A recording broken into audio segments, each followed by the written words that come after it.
Jai Hind. Now we are presenting a great social reformer, Raja Ram Mohan Rai, who was abolished the tradition of sati.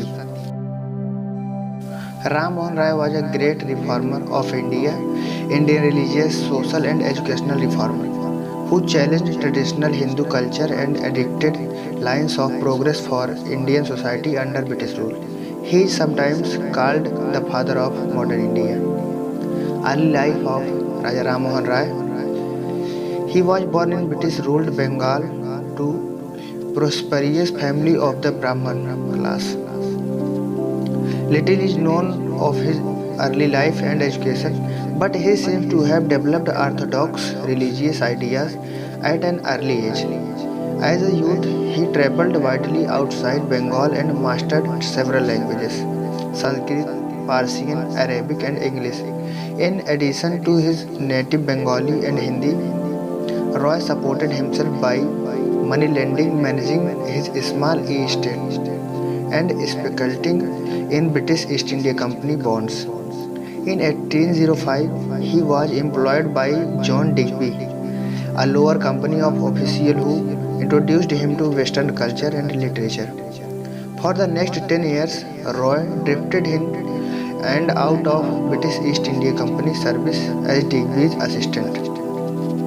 Roy continued his religious studies throughout that period. In 1803, he composed a tract denouncing what he regarded as India's superstition and its religious divisions, both within Hinduism and between Hinduism and other religions.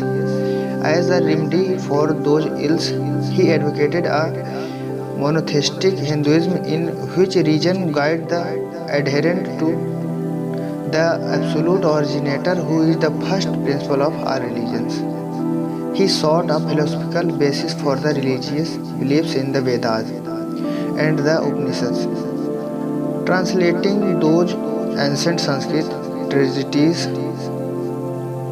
into Bengali, Hindi, and English, and writing summaries and treatises on them. The central theme of those texts was the worship of the Supreme God who is beyond human knowledge and who supports the universe. In appreciation of his translation, the French Society Asiatic in 1824 elected him to an honorary membership. In 1815, Roy founded the short-lived Atmi Sabha, that means Friendly Society, to propagate his doctrine of monotheistic Hinduism. He became interested in Christianity and learned Hebrew and Greek in order to read the Old, means see Hebrew Bible and New Testaments. In 1820, he published the ethical teaching of Christ, excerpted from the four Gospels under the title Precepts of Jesus, the Guide to Peace and Happiness. Now something about social life and political activism of Ram Mohan Rai. In 1823, when the British imposed seigneurship upon the Calcutta Press, Roy as founder and editor of two of India's earliest weekly newspapers, organized a protest arguing in favor of freedom of speech and religion as natural rights. That protest marked a turning point in Roy's life, away from preoccupation with religious polemic and towards social and political action. In his newspaper, treatises, and books, Roy tirelessly criticized what he saw as the idolatry and superstition of traditional Hinduism. He denounced the caste system and attacked the custom of sati, means ritual burning of widows upon the funeral phrase of their deceased husbands. His writing emboldened the British East India Governing Council to act decisively on the matter, leading to the prohibition of sati in 1829. In 1822, Roy founded the Anglo-Hindu School, and 4 years later, the Vedanta college in order to teach his Hinduism monotheistic doctrines. When the Bengal government proposed a more traditional Sanskrit college in 1823, Roy protested that classical Indian literature would not prepare the youth of Bengal for the demands of modern life.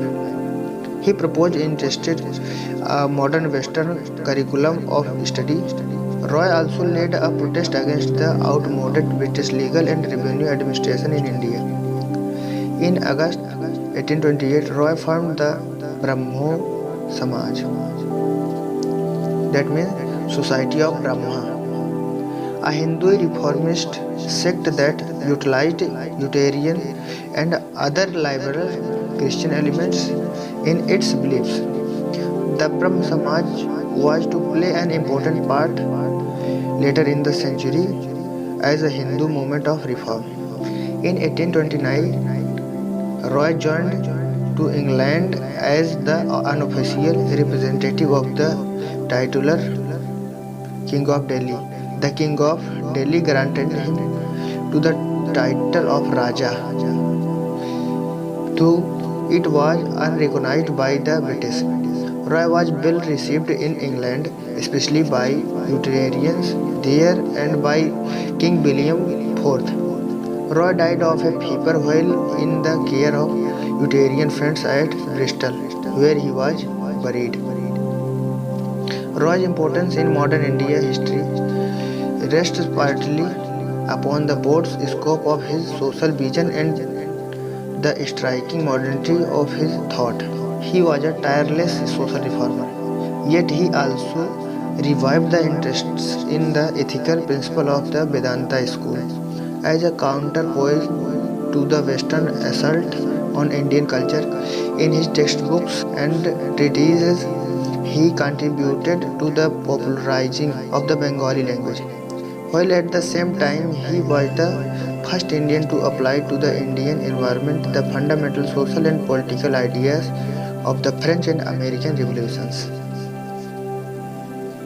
That's it. Jai Hind.